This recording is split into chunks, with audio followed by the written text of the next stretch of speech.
Hi, this is Mrs. G. You are going to watch an informational session about a medical emergency.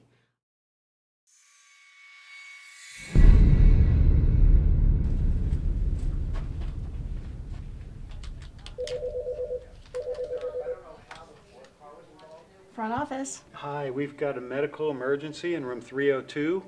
We've got a student that's unconscious and in need of help. Okay, I'll let the nurse know. Thank you.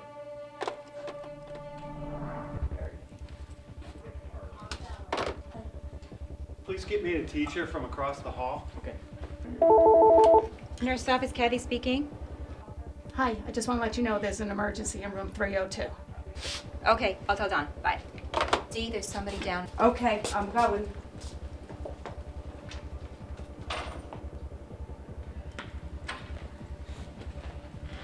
We need help across the hall. There's an emergency. Let's go.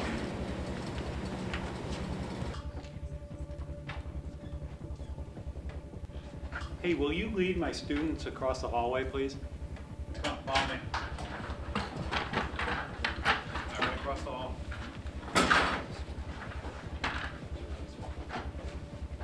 The medical emergency in room 302.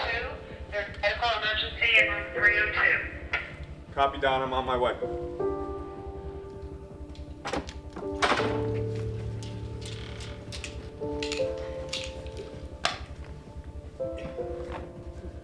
I don't see any breathing, I don't see any movement, person's unconscious. Front office, please call a medical emergency, room 302, shelter in place. Mr. Getz, could you please bring me the AED? Okay, I'll be right there.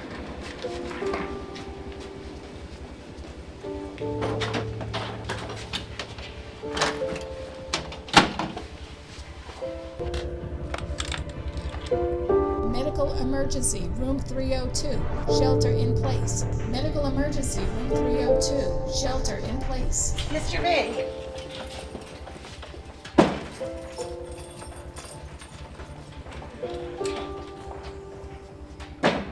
I am in room 302. Please call 911.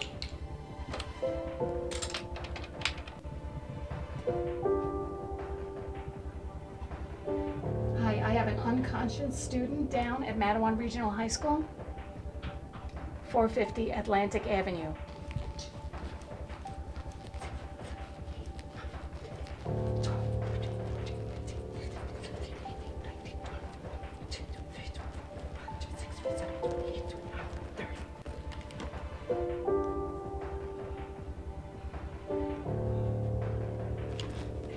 One, two, three, 4, 6, 7, 8, 9, 10, 11, 12, 13, 14, 15, 16, 17, 18, 19, 20, 21, 22, 23, 24, 25, 26, 27.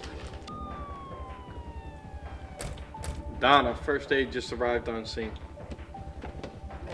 Begin by exposing patient's bare chest and torso. Remove or cut clothing if needed. 15, 16, 17. The objective of this lesson is to make you understand why we are doing this. It is to review and understand what Janet's Law is, to introduce students to automatic external defibrillators, otherwise known as AEDs, to observe a medical emergency, and for students to have an understanding of their role in that medical emergency. Although uncommon, life-threatening emergencies can happen in school at any time. Injury is the leading cause of death among children. 10 to 25% of all injuries occur while children are in school. Children spend 28% of the day at school. An 11-year-old cheerleader, Janet Zielinski of Warren Township, New Jersey, died of a sudden cardiac event while at cheerleading practice. There was not an AED on site. Janet's Law was created to help prevent these occurrences. This law came into effect as of September 2014. An AED appliance on school property is in an unlocked location within a reasonable distance of gymnasiums or athletic grounds with signs that clearly identify the device. The AED must be accessible during the school day and any school-sponsored athletic event. At least 5 school employees must be certified in CPR. At least one of these school employees must be present at all events and practices. Schools have to develop an emergency action plan, which includes a drill annually. While Janet's Law requires at least 5 trained personnel per building, the Good Samaritan Act states that AEDs may be used by laypersons without any training to provide defibrillation within the first 5 minutes of cardiac arrest. Cardiopulmonary resuscitation, or CPR. In order to perform CPR, you must be CPR certified, but can utilize an AED if you are not. The American Heart Association recommends everyone obtain CPR certification. If certified, CPR should be started immediately and is essential in the chain of survival. Use of an AED is recommended on an unconscious, not breathing, pulseless victim that is not involved in a trauma. The AED should be used as soon as it arrives on the scene and may be used on any victims who are over the age of 1 year old. An AED is an automated tool that has a recorded message which will tell you exactly what to do. The only thing that you have to remember is to turn the machine on. The recorded message will guide you through each step during this stressful situation. Training with an AED and CPR is always recommended. Pediatric chain of survival. This is accomplished by improving the quality of resuscitation provided by all rescuers and increasing the probability that collapsed victims will receive prompt CPR. Pediatric chain of survival links prevention, early CPR, activation of EMS, and early advanced care. Adult chain of survival. Similar to pediatric, only differing in the use of an AED. Activation of CPR, starting CPR, obtaining, use, and utilizing the AED, early advanced care, and post-cardiac arrest care.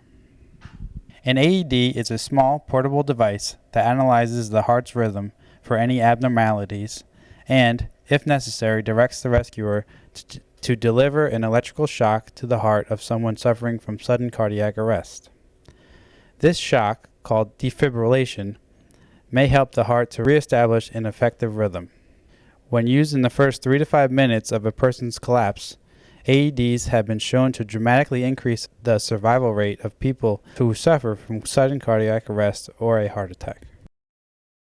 We have now told you what an AED is. Now I would like to show you what an AED looks like. These are the AEDs that we have in our building. They are yellow and blue. There are several types of AEDs out there, but what's in the school system right now is this one. It doesn't matter what color or shape they come in, all the AEDs work the same. What you do is you just open up the flap and hit this button right here, okay, and it turns on automatically. It is a pre-recorded message. Follow these voice instructions. Make sure 911 is called now. Begin by exposing patient's bare chest and torso. Remove or cut clothing if needed. And that is exactly the same message that will be in all defibrillators, no matter what they look like or where they are at. That is a national pre-recorded message. Why should you take action if someone is in a cardiac arrest?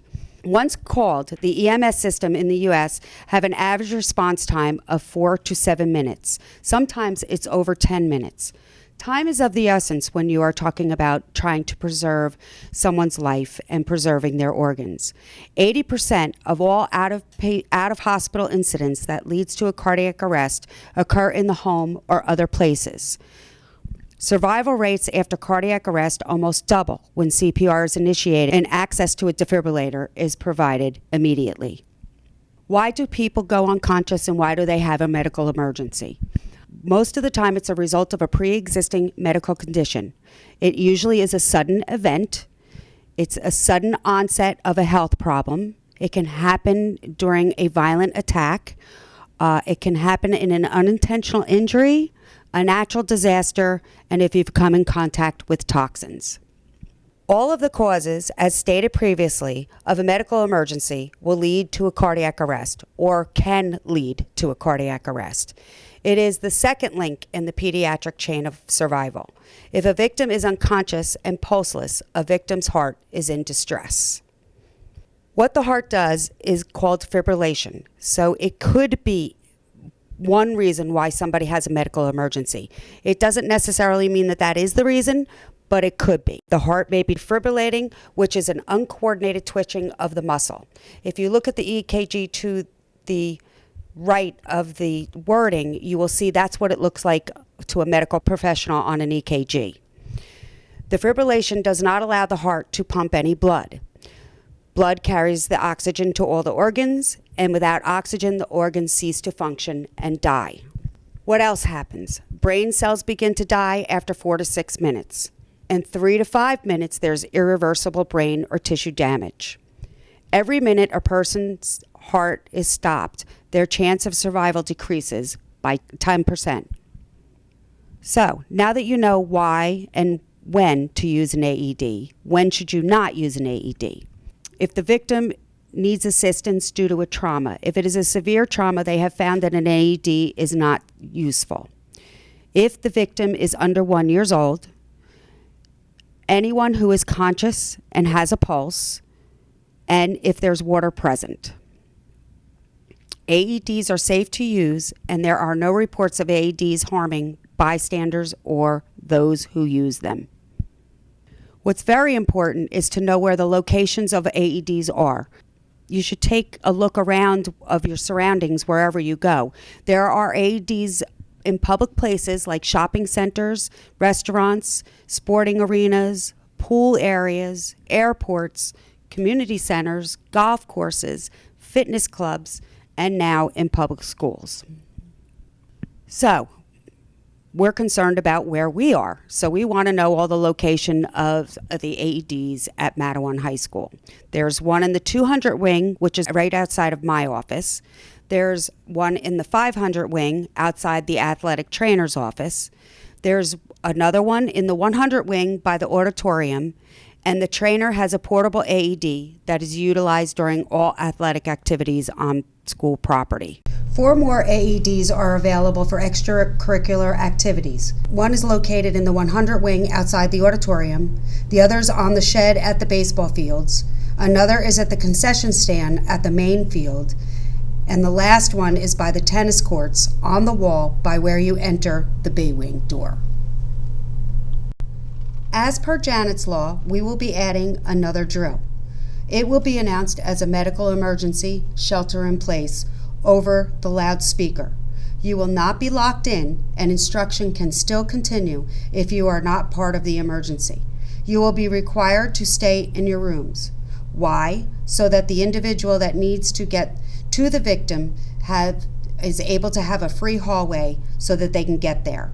If the incident occurs in the area that you are in, you may be asked to leave, and this is so that others can take care of the victim. So what that is saying is if the victim is in your room or whoever goes unconscious and needs the assistance is in your room, you will be asked to leave so that we can get in and take care of the victim. One of the things that you need to do and is very important in a medical emergency is to remain calm. You have to make sure that the area is safe for yourself and the victim. Communication is vital so that we can keep the process moving forward and make sure that emergency medical services are contacted and are on their way. And you must utilize the equipment that is available to you, such as an AED, and start CPR if you are certified. You may be also asked to assist with the medical emergency, such as calling for 911, getting help, going to get to the AED, or just asking someone to notify someone so that we can get other additional individuals down to help us during the medical emergency. Okay, so let's review everything that we've learned. Prevention is the first chain in the link to survival. An unconscious victim needs immediate assistance. CPR and an AED is vital to the victim's chance of survival. And emergency medical assistance needs to be activated as soon as possible.